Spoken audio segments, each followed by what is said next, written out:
Chairperson Long Here. and Vice Chairperson, Vice Chair.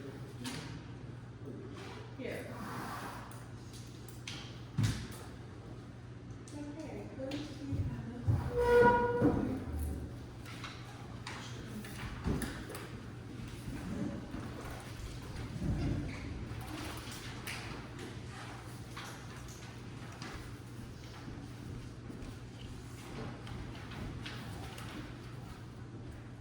Okay, first public comment period, should be for agenda items only and limited to 3 minutes. Doug? Oh, And- thank you. I just wanted to put my name down. This is Okay. Eric? make afterwards. Jim? Yes. This hopefully is real brief. Looking at the budget, it appears to me that the police budget was cut, I can't remember, 70,000 or so. I guess we'll get an explanation on how that worked out. Something that shocked me is I found we pay over $200,000 of insurance, and that's about 3 bills tax. And a couple meetings ago, there was a gentleman, a resident of the Township, who talked about the insurance was kind of high, and he volunteered to look at it. And I just, wondering, have you gotten quotes from other insurance companies on all of this? Has somebody evaluated the insurance? I know 114,000 is for employees, which is negotiated, but there's possible other carriers. Workman's comp, I didn't quite understand, because under the secretary treasurer's side, there's 24,000 workman's comp, but I kind of assume that's for all the hourly employees, the police and road workers.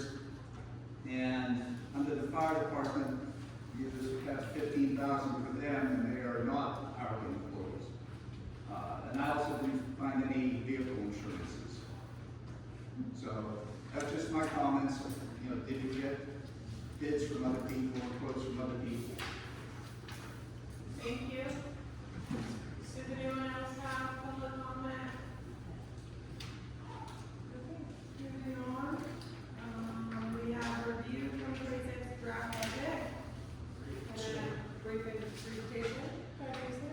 So, so the Board of Supervisors had their advertised budget meeting on October 16th, and this presentation, in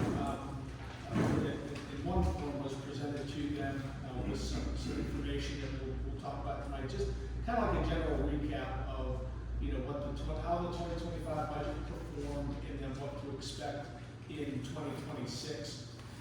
The adoption timeline for the budget, we had the October 16th meeting.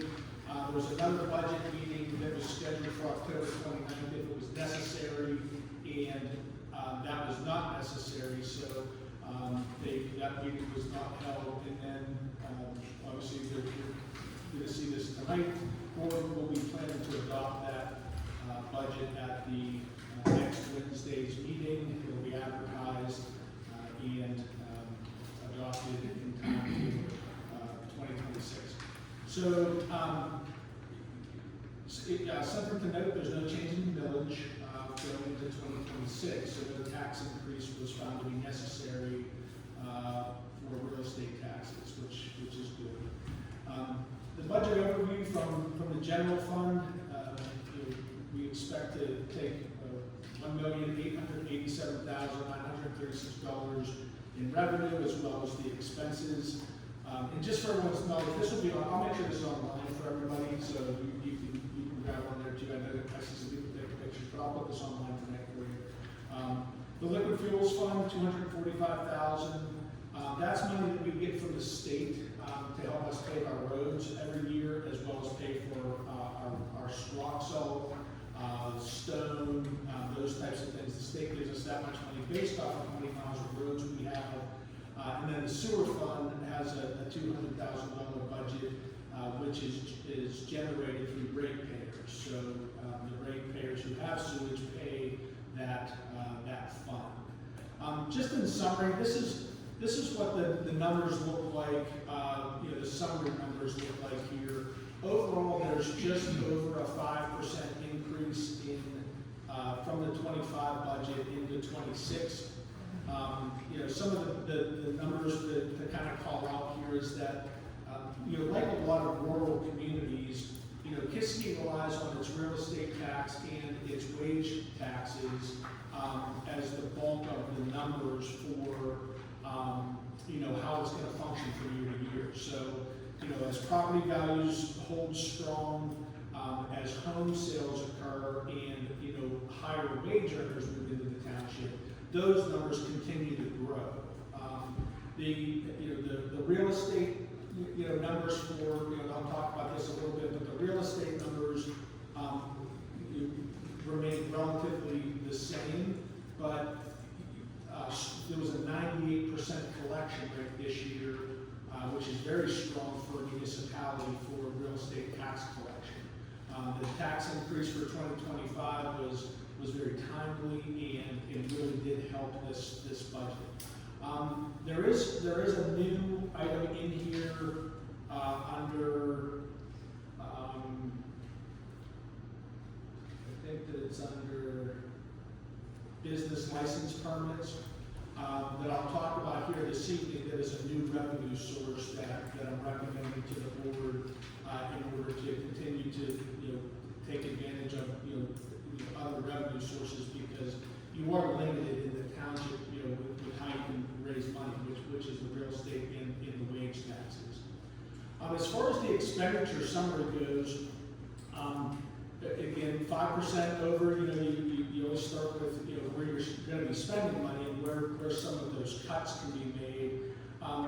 You know, and the word cut is probably a misnomer when we're talking about this budget, because a lot of the, you know, the budget that we were working with in 2025 obviously was generated from 2024 numbers, you know, employee numbers at the end of 24, as well as, you know, how things were expected to go in 25, which they went, you know, a lot of things changed in 25, right? The administration changed, there were some police exits, you know, that impacted this budget. That, you know, in a positive way, it's going to allow for there to be a fund balance to carry over into 2026. When you're going to start the year in 26 with more money, you're going to end the year strong with carryover.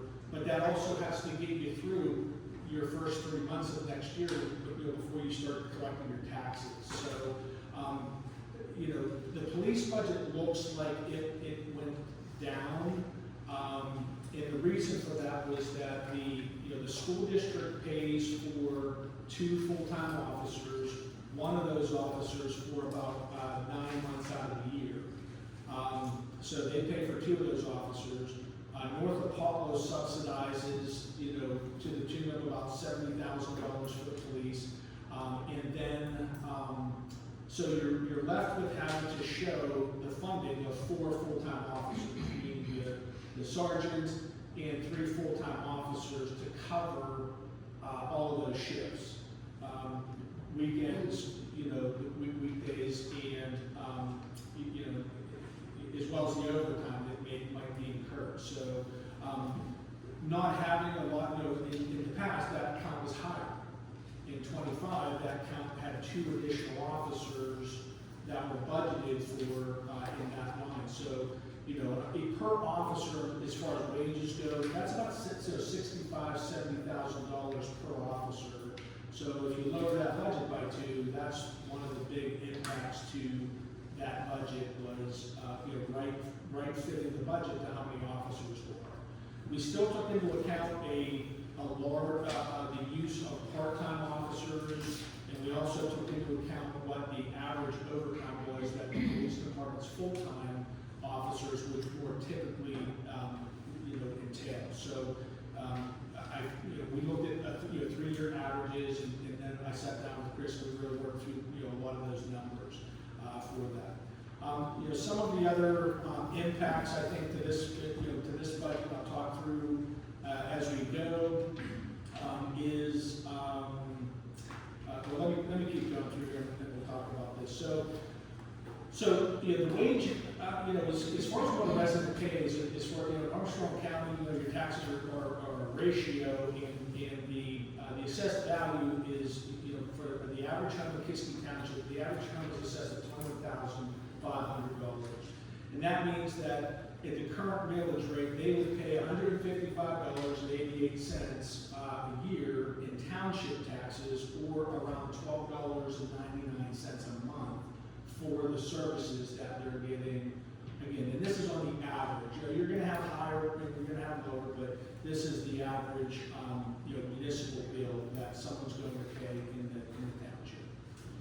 Some of the big impacts that we've seen over the years, to the budget is, expenses keep going up, as I'm sure you've seen in your own household. But the township's healthcare has been impacted just like every other industry's healthcare is. So in 2026, we were told that, couldn't believe I had a smile on my face, but we only had a 7% increase in healthcare. Last year was 8.5%, the year before that was 8.5%. This number this year is lower, and that's a big number, that's a big expense that we have in our benefit coverage that the township pays. So that was a big number that we had to consider.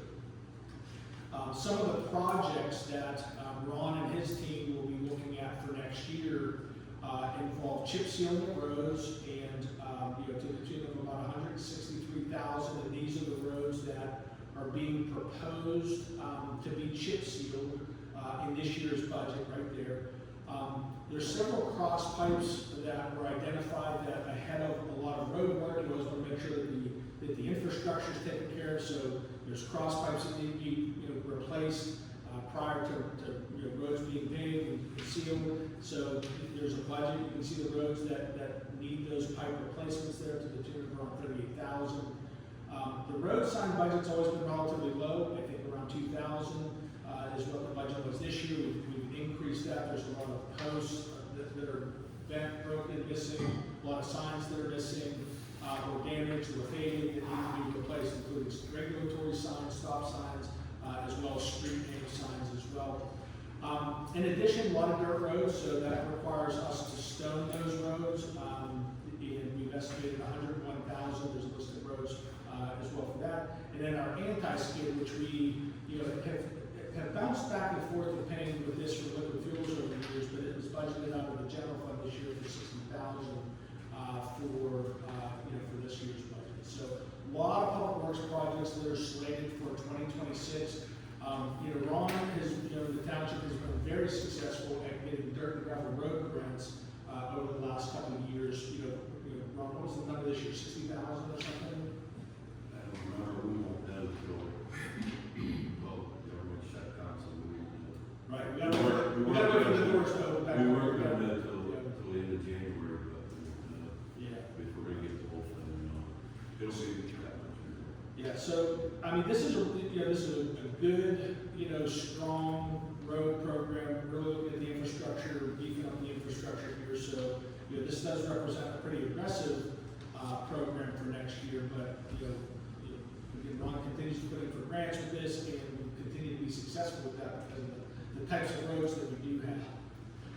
As far as the police go, the budget reflects a wage increase that the officers will be getting based on the collective bargaining agreement. So there's a 75-cent per hour wage increase that's taken into account for that budget. So we also expect, I listed there, there's really small text, just because I couldn't fit it up there, but the officers, we're continuing to maintain a full complement of one OIC and Sergeant Tess, 3 full-time patrolmen, 2 full-time SRO officers, and 4 part-time officers. So that is what the expectation is for this budget to help make that work. And how we use those wage numbers is, not using all full-time officers to cover those open shifts, right? So relying on that part-time complement still is what's going to help with that. So the part-time officers will be used for $10,000 to cover the overtime shifts, and $40,000 will be used by the full-time officers to cover open shifts as well. So again, this is something the juggling act that you go through whenever you are trying to manage the schedule like this. There's budgeted funds in here to evaluate the replacement of car 5 for the police department. improve video technology, in body cameras and storage of that video and things like that for the officers, as well as an increase in the training budget for, for the department. As far as code enforcement and zoning goes, we currently, budget for $30,000 for a contracted, zoning and code work right now. The expectation is that again, the township has to make sure that property values stay high. Or at the very least, that they stay the same, right? They can't go down, because we rely so heavily on that tax, number based off of the assessed value. If a home falls into disrepair and it gets assessed lower, right, that will adversely impact what the taxes are that the township will be able to bring in on those properties. So managing blight, managing code-related issues remains important for the township. So we would expect that there's more attention to blight, there's more attention to code enforcement. So we would expect a slight increase in revenue from fines that are generated. And we have started to see that over the last couple months with the new code officer working that. So those numbers are reflected in there, continuing to use a code outsourced code. So the expected 2025 fund balance is $250,000. Again, that sounds like a lot of money, except when you realize that the township's payroll is $30,000 every 2 weeks, and we have utility bills to pay and all the insurances to pay every month and things like that. Our estimated expenses are over $100,000, slightly over $100,000 a month. The $250,000 we would expect in the fund balance is what we will be able to get through in those first 3 months. So in communities that can't do that, they will typically have to take out a loan. So they'll be paying interest on money that they could have just been using their fund balance for, and that's what this township is able to do with that. Some of the other items, going into year end, we continue to realize some revenues from, there's a thing that's called forfeiture fund out there from drug, seizures, and also the sale of a tractor is still a high priority for us going into the end of the year. We have 2 communities that were interested in this. I'm not sure if that continues, but we need to continue to look for a buyer for that tractor so that we can get what we need and get rid of this one. So some of the recommendations that the board was presented with was when we do look at purchasing that police vehicle is to look at a lease to purchase, which means that you have a much lower interest rate, and it would either be a 4 or a 5-year lease that you can get into. So the payments would be around $15,000 a year for that vehicle, rather than having to shell out $60,000 in 1 year. That would be a smart budget action to consider. The second thing is looking at major capital projects. So we know that the Chestnut Road Bridge is a priority. We're going to be putting that on for a resolution at next week's meeting for a grant that we're going to be submitting. But capital projects are big and they're expensive, and if we do need to get into those, we may have to consider financing those as well under some type of a program.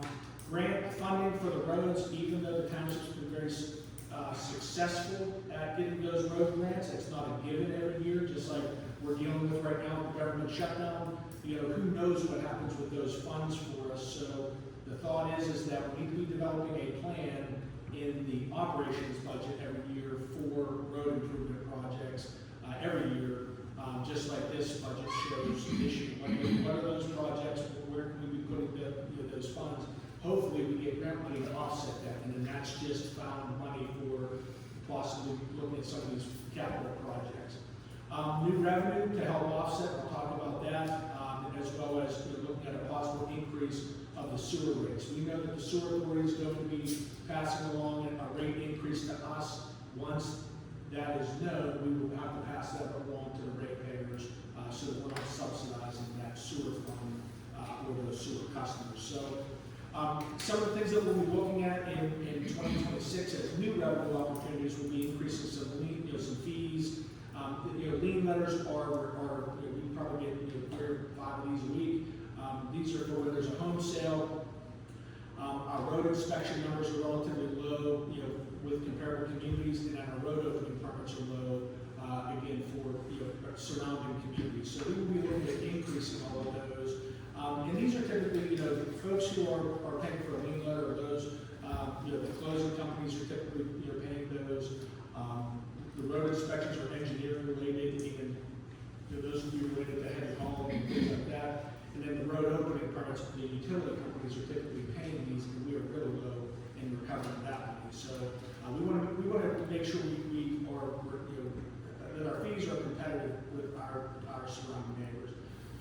Negotiating the service agreements with North Apollo and Apollo Ridge. You know, these are set agreements right now, but you know, the North Apollo agreement comes up at the end of next year, so there should be a discussion with them that takes place. You know, because that is a significant revenue source for the, you know, for the police operations that we provide, but also, you know, it's not really covering the true cost of an officer like it should. And then also with Apollo Ridge, we're providing 2 SROs, but only one of them is being paid year-round. So we have to figure out, that kind of hit us a little bit sideways this year. Whenever that SRO comes back to the township, we have all these part-time officers that were working regular shifts. As soon as that SRO comes back into the, you know, it comes back into the townships, you know, scheduling, that throws that whole thing off. So it's hard to manage that, you know, and to maintain the part-time complement that we need whenever they're not here.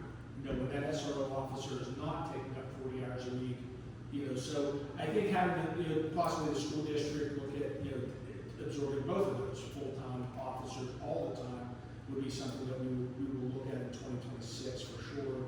And then the big one is the ordinance for amusement devices and fees for green fees.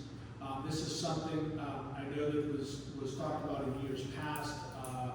What this is these are those games of chance that exist in bars, at gas stations. They're popping up just about everywhere right now. Nearly every community has some type of amusement device tax in their ordinance. They typically charge between $750 and $1,000 per device. And these are not typically paid by the proprietor of the restaurant or the bar. These are paid by the machine owner. So that oftentimes they're not even residents or business holders in the township. So you know, those folks make a lot of money off of those machines, and you know, it is a source of new revenue possibly for the township. In addition, is, you know, I mentioned here about green fees for the golf courses. So there's 2 golf courses in the township, and a fee that is legal and permissible is the tackle another $1 per greens fee that's played per round of golf. You know, golf courses typically have, I Googled it and found it. You know, in Pennsylvania, the average golf course has something like 15,000 to 20,000 rounds of golf a year. They would pass this $1 fee on to the golfer that's paying, and then they would pay the township through a collection, you know, some type of collection. And so this number I budgeted low, just because, you know, I don't know how many rounds the Elks has, I don't know how many rounds the Lynx has, and but I did take the average for PA. And we also know that there's 30-some devices, amusement devices that are in the township in these establishments. So we expect that this number is going to be higher than what I've budgeted for, which is what you want to do, right? You want to shoot low on the revenues and then estimate high on your expenditures so that you come in under budget. I would expect that number is going to be higher at the end of the year, but it's a good item. That's going to be an item that the board's going to be considering here tonight, just in discussions, but at next week's meeting. So some assumptions going into 26. You know, like I mentioned before, the tax collection trend has been really good in the township. So your real estate taxes, you know, very responsible taxpayers, and that's important. We would expect to continue to see that moving into next year. We expect a slight fund balance at the end of 2026. I think that I budgeted $175,000 or something like that, roundabout number. Again, that's what would be used going into the 2027 year then for, you know, to start that year off. your real estate and wage tax continue to be your primary revenue sources. State aid will be, will continue to, be expected, like with that liquid fuels fund that I showed at $240,000. We get pension aid for the police and public works employees. It helps offset some of those costs that we have. And utilizing that liquid fuels fund, that $240,000 for more routine work will continue to help offset the rising costs for that public works budget. So all of that is factored into how this budget has been constructed.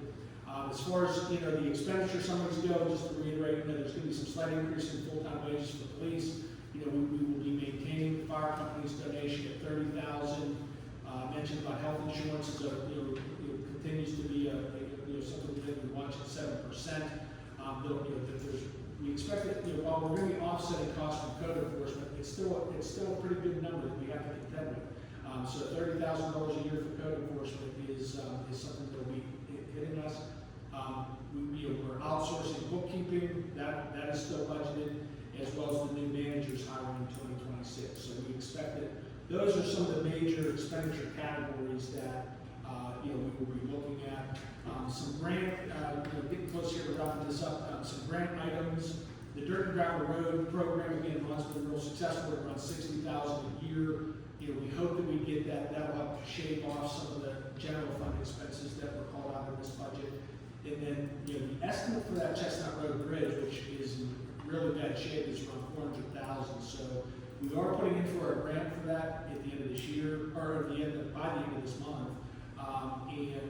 So we're rolling the dice a little bit that if we get that grant money, we'll be able to do that project. But if not, this budget doesn't support a $400,000 increase like that for that project. So that's just a real brief overview of the budget, and just to kind of give you a bird's eye view as to how it was constructed, what's in it, what the numbers look like.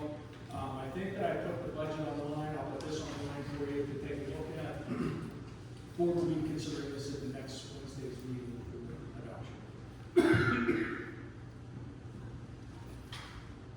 All right, thank you, Jason. Good question. Yes, sir. Ron had mentioned about the prefabricated bridge for the Chestnut Road Bridge. Is that a viable option, or did we decide that that's not?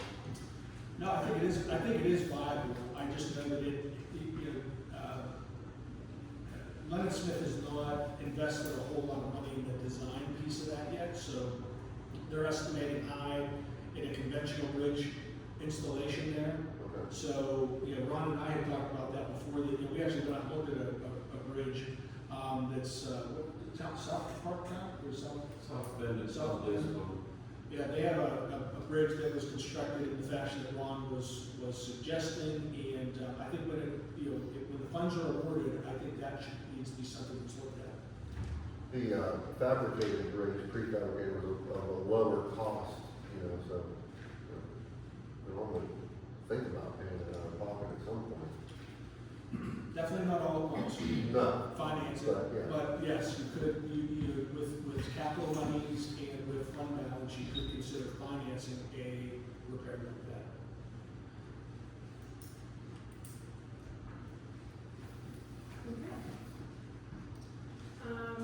Bureau here, rules and regulations resolution. Sure, so, the park property had gotten some attention, probably for the last 2 weeks or so, and there was some, discussion about, what are the rules and regulations of the park. I went back and looked, when the property was donated to the township, there was never any real guidelines that were set up. How late the park's open, if there's ice skating permitted, any of that, how the shelter gets reserved or utilized. And so what this resolution does is that it just establishes those rules and guidelines of use of the park. And the thought was that the board would consider this resolution. This could be converted into a sign that could be installed at the entrance to the park property, so that there's some understanding of, right now, the sign that's up there right now is a Roaring Run Watershed Association sign. So it doesn't even look like it's a township-owned park right now, because it was, that part of it had not been updated before. So this would just modernize what that sign would look like, as well as establish what the use of the park could be. So that resolution's in there for you to consider for the next, for the next meeting as well. Thank you. Thank you, Bob, for all the work you did down there too. Thank you. Discuss amusement tax device ordinance. So, as was presented in the budget presentation there, the amusement tax ordinance is a requirement in order for the township to assess that fee, to assess that tax on those devices. And this calls out the $750 per device per year, not prorated, and the $1 per ring fee that is being proposed for next year.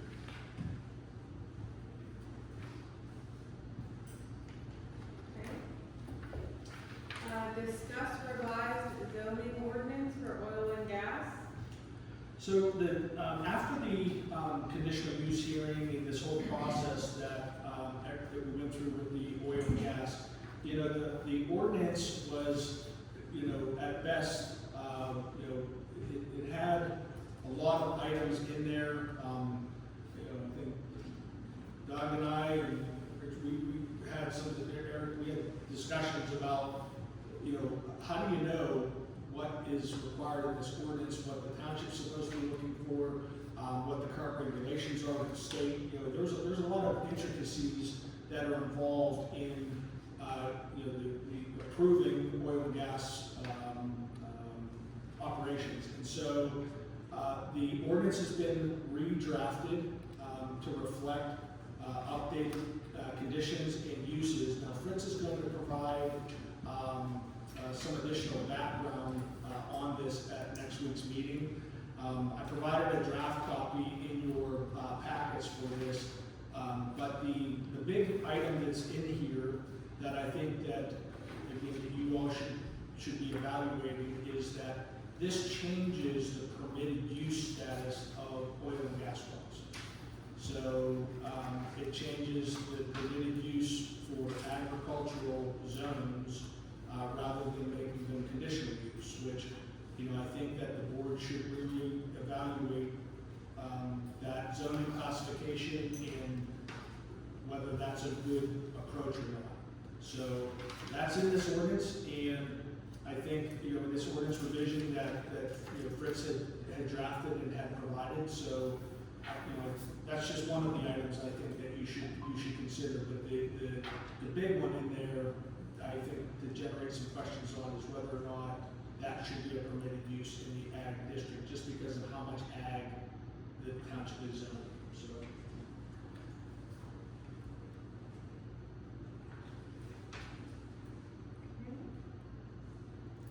Review sewer authority audit. So, the township's auditor, Joe Eskemeyer, had completed the township's audit. You all were presented with that about a month ago to adopt. The sewer authority, which is, no longer has members on it, is still on the books.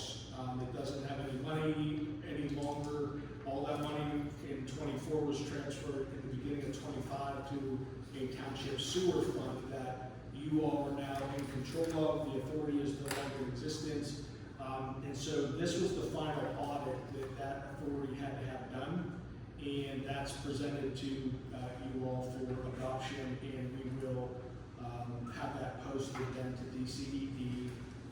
I might have uploaded it online already to the audit section of the website for everybody to review it, but you'll have it on the agenda for next Wednesday for consideration. Thank you.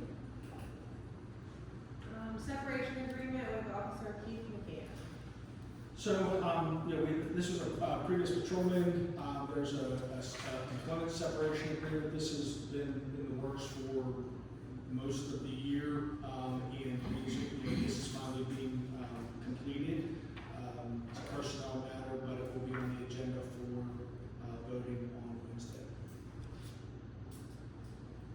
Those are all the items that I have.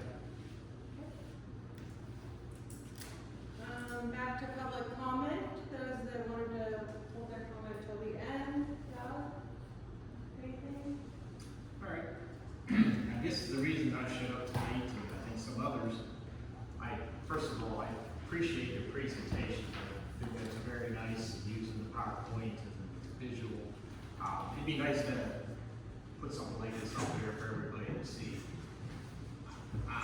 Last year I spent a lot of time evaluating the budget, not that I wanted to, but when our taxes were going up, there was a lot of concern we were out of money, and now I see we have a lot of money. But I think the biggest things that caught my attention, and I'm assuming all five of you guys analyze this, is it doesn't balance. That's my first moment of looking at the line items and the subtotals. So I'm not sure how you can move forward adopting this if the numbers don't add up. And that's in both areas, and I'm sorry to bring it to your attention, but there's definitely some areas that are inaccurate. We did some comparables with the old data and the new data, and I didn't want to get into all the increases. Obviously, there's some concern about the police money running out, which was part of the new election discussions, I guess, with the police funds, but I see the police have probably going into the end of the year, $100,000 maybe left over. Does that roll over into 2026? I mean, it seems like there's a lot of money left in the police budget, and it seems like there's a lot of money left in the administration budget. I see where the money is moved, but what is confusing is we didn't raise taxes, and we're up to $1.9 million more or less. And last year we said we were 1.7, which makes total sense if the real estate went up and the collection went up. But the big thing at the very bottom of this budget, which I know Mark Kindle was asking for last year, and I even circled it on this paper copy, is on 489-100, there is zero in the capital reserve. I know it's a little different than the budget, 250,000 you presented there, but I thought we were making sure, at least from last year's, we were having like 60,000 in that capital reserve number. So it seems like there's a lot of money left over. I could go into more detail, but I'm not going to open up my laptop right now. I should go over the comparables because I only have 3 minutes. I don't want to drag it on any further than anybody else wants to say. But those were my highlights. I think you need to review some of the subtotals and we can go from there. Thank you. Eric? Pretty much the same comments as Doug. I reviewed the budget that was posted online, printed it out.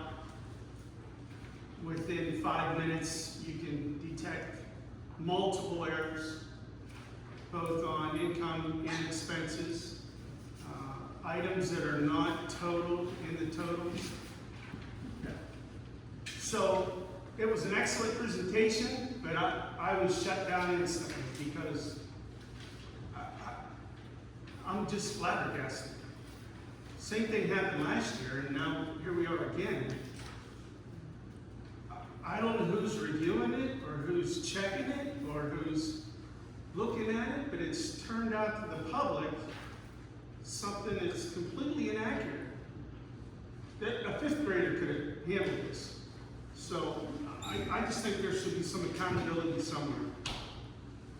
And if you need, I can point out the items to you. Thank you. Anyone else have public comment? Okay. Motion to adjourn. We discussed many things as far as the oil ordinance, oil and gas ordinance. I have a question about that. And looking over section 3, article, section 3, subsection B, in void. It's on page 4 of the ordinance. Oil and gas development shall be considered as conditional use in residential, business, and suburban residential districts. I don't think we should consider it for a conditional use in residential districts. Who wants a big oil and gas well in the middle of their neighborhood? I think we should strike that. And in the business, that's questionable also. We want an oil and gas well in the middle of our business district. Is there a copy of that when you posted? Suburban residential, agricultural, not a big problem, especially agriculture. That residential and business, I have no problem with those.